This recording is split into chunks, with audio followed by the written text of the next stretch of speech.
My wife told everyone I abandoned her, but in reality, she faked being a grieving widow after my accidental death so she could move in with her affair partner. 3 months later, I caught them on a luxury vacation, sent flowers to their hotel room with a card that said, "See you at the funeral," and made sure the next obituary anyone read was for her social life and his career.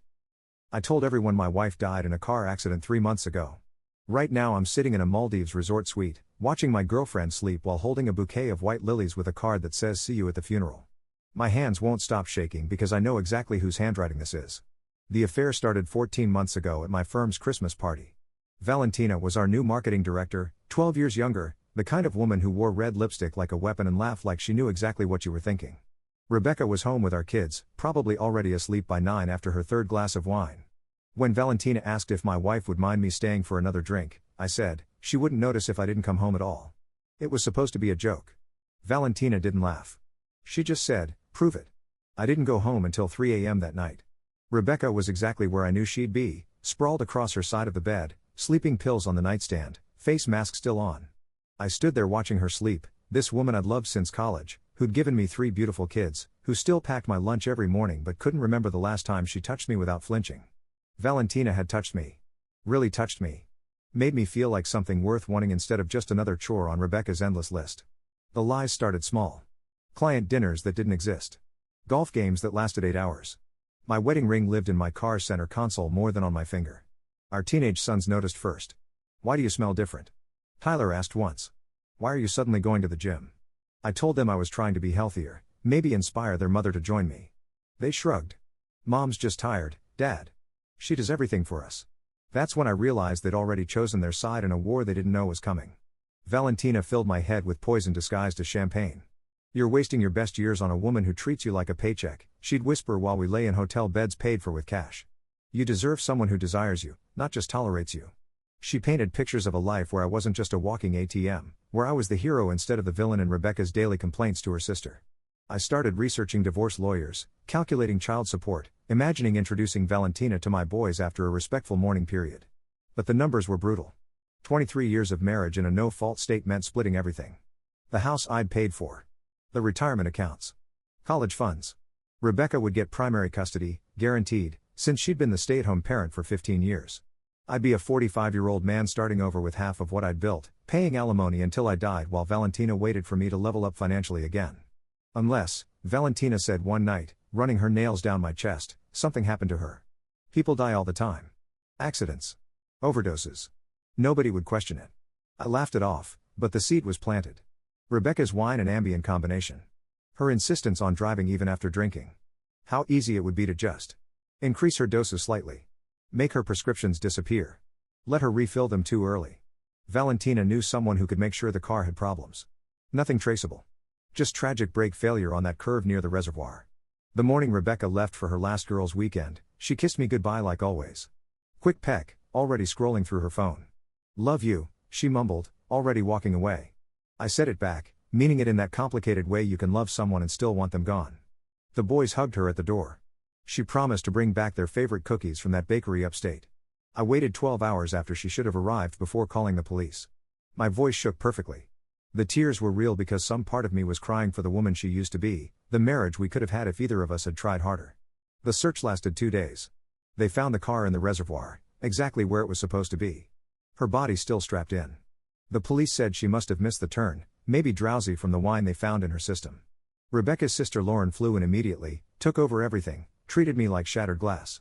The boys were destroyed. Tyler wouldn't speak. Mason wouldn't leave his room. Our youngest, Jake, kept asking when mommy was coming back. I held them while they sobbed, feeling Valentina's texts burning in my hidden phone. "You're doing amazing, baby. Just a little longer." The memorial service was perfect. Rebecca's book club spoke about her dedication. Her mother, who always preferred me to her own daughter, held my hand throughout. I wore the black suit she'd bought me for our anniversary 10 years ago, the one I'd never worn because we never went anywhere worth wearing it. My eulogy was about the life we'd built, the woman who gave me everything except her passion. Everyone cried. Valentina watched from the back row, just another colleague paying respects. I waited exactly 10 weeks before being seen in public with Valentina.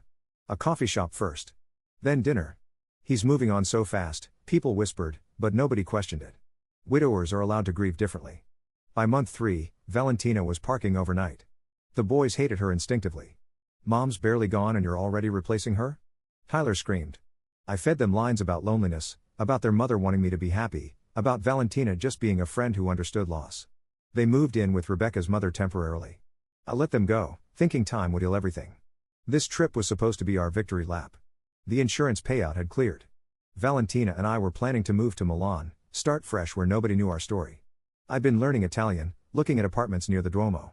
We'd made love on the beach last night, champagne making me dizzy, her promising we'd never be boring, never be routine, never be like Rebecca and I were.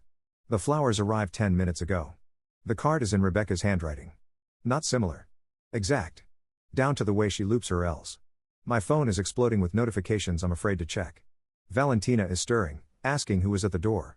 There's an envelope being slid under it right now, photos spilling out. Photos of Valentina and me from a year ago. From 6 months ago. From the night before Rebecca left. There's one of me tampering with her brake line, timestamp visible on a security camera I didn't know existed. The door handle is turning with a keycard that shouldn't exist. I know who's about to walk in. I know my life is over. Valentina is sitting up now, seeing my face, reaching for the flowers, reading the card. Her face is changing from confusion to horror to rage. What did you do? She's asking. But we both know exactly what I did. And now, somehow, Rebecca knows too. Rebecca had been watching everything for 8 months before her death. The PI she hired had documented every hotel visit, every lie, every time I'd kissed the boys goodnight with another woman's perfume still on my skin. She'd planted cameras I never found, trackers I never suspected. The girls' weekend was theater. She'd never even left the state. While I was crying for the cameras, she was in a motel room 30 miles away, watching me perform grief on a live stream from our doorbell camera, building a case that would destroy me so thoroughly that recovery would be impossible. She walked into that resort room like she'd been resurrected, except she'd never been dead. Valentina lunged at her, but Rebecca just stepped aside, let her crash into the wall. He told me you were dead. Valentina screamed. Rebecca laughed, actually laughed. And you believed him? You thought a man who'd betrayed 23 years of marriage wouldn't lie to you too? That's when Valentina looked at me, really looked, and saw me for what I was. The kind of man who could hold his grieving sons while texting his mistress.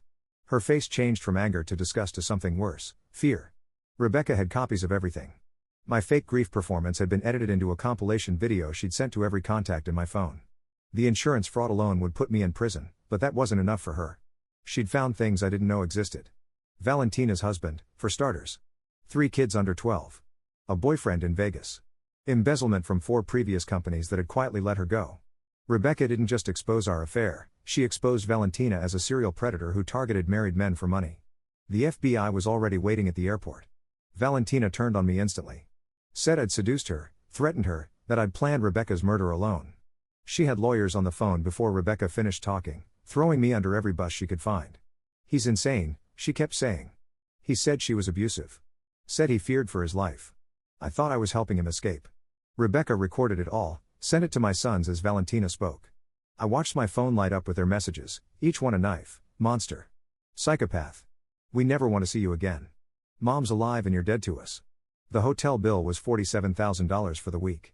Valentina had already vanished when security arrived. My cards were frozen. Rebecca had timed it perfectly. I sat in that lobby for 6 hours while they sorted things out, watching honeymooners stare, hearing whispers, seeing phones pointed at me. Someone posted it on TikTok. Fake widower caught in paradise.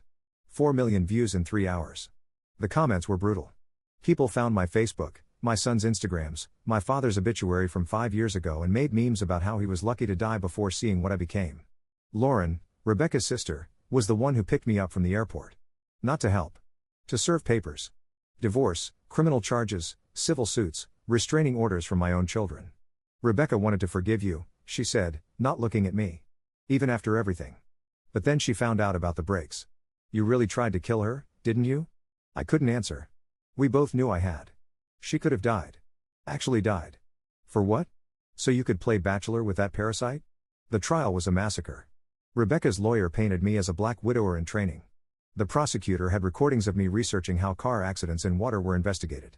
My sons testified against me, Tyler breaking down when he described finding my affair journal where I'd written about wishing Rebecca would just disappear. The jury deliberated for 30 minutes. Fraud. Conspiracy. Attempted murder. The judge gave me 15 years, eligible for parole in 8.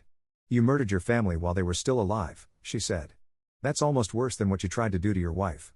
Prison is where I learned what Valentina really was. Her ex-husband wrote me. Said I was victim number 6 that he knew about. She had a pattern: find a bored husband, make him feel virile, convince him to leave or eliminate his wife, take half the money, disappear. She'd done it in Chicago, Denver, Miami. I was just the first one stupid enough to actually try murder. He sent photos of all of us, her collection of desperate men who'd destroyed our lives for a con artist with a perfect body and better lies. We looked interchangeable. Mid-40s, gym fit, empty-eyed. The kind of men who posted motivational quotes about grinding harder while giving our families nothing. I got out after 8 years. My sons didn't come. Rebecca had remarried, a man named Christopher who was everything I wasn't: present, honest, grateful. He sent me a letter once. Said he was sorry for what happened but thanked me for teaching Rebecca she deserved better. Included a photo of their family vacation. My boys calling him dad. Rebecca looking at him the way she used to look at me before I stopped looking back. They had a daughter, maybe 4 in the photo, Rebecca's eyes and Christopher's smile. The life I threw away for Valentina's body against mine in hotel rooms that all looked the same. I work at a warehouse now, night shifts where nobody asks questions. My name tag says Mike because I can't stand hearing my real name anymore. Sometimes women flirt, usually married ones, wedding rings turned backward like I wouldn't notice. I see their husbands in their wallpapers when they pay for shipping, tired men who don't know their wives are already gone. I want to warn them, but what would I say? That I'm a cautionary tale in steel-toed boots and a reflective vest? That I killed a good woman's love for a bad woman's attention and ended up with neither? My sons are all grown now. Tyler got married last year. I found out on LinkedIn. Mason has a baby. I saw it on Lauren's Facebook page. They named her Rebecca. In the photos, my ex-wife holds her granddaughter like she's made of gold, the same way she held our boys when they were born. Christopher is there, arm around Mason, wearing the grandfather name that should have been mine. They look like a family. They are a family. The family I had torched because I was bored, and Valentina knew exactly what to say to bored men. Valentina died last year. Another man's wife caught up with her in Cabo. Pushed her off a balcony after finding evidence of her newest con. I felt nothing when I read about it. Not satisfaction. Not sadness. Just the hollow echo of a man who destroyed everything for a woman who never existed.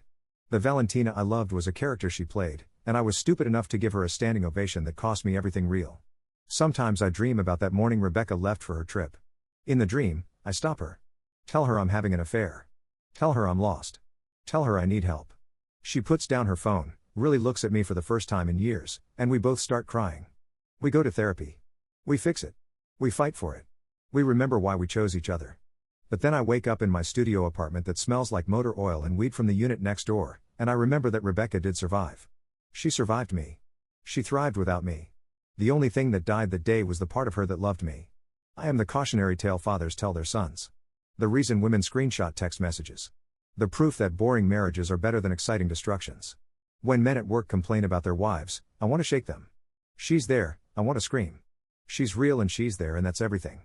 But I just nod and watch them text someone who isn't their wife, and I see myself 8 years ago, thinking I deserved better while becoming so much worse.